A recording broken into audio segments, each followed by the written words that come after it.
मथुरेचा राजा म्हणजे मथुरा नरेश या दुष्ट कौचाने छळ कपट आणि अन्यायाने आपल्या पित्याला म्हणजे राजा उग्रसेन यांना कारागृहात टाकून स्वतः मथुरेचे सिंहासन बळकावले. आपली बहीण देवकी हिचा विवाह यदुवंशातील सरदार वसुदेव यांच्याशी मोठ्या थाटामाटाने करून दिला.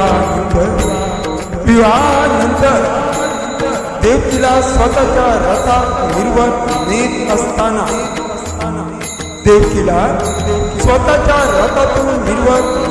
असताना आकाशातून एक रौद्र वाणी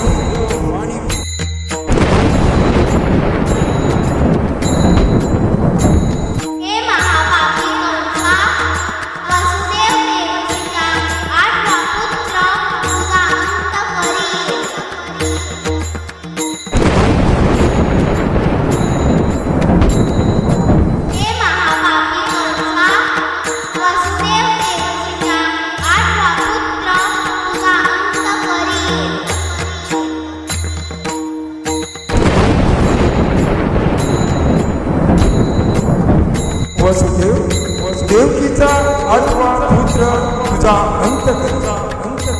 ही वाणी ऐकताच कंसाचा संताप अनावर झाला. तो देवकीला ठार मारायला धावला. तेव्हा वसुदेव पुढे सरसावले. वसुदेव म्हणाले, रागाच्या भरात बहिणीची हत्या करू नको. आम्हास जी अपत्य होती ती सर्व अपत्य आम्ही तुझ्या स्वाधीन. वसुदेवाच्या शब्दावर विश्वास ठेवत कंसाने देवकी वसुदेवाला कारागृहात डांबून ठेवले. आणि इथूनच सुरू झाली धर्म आणि अधर्माची महान लढाई.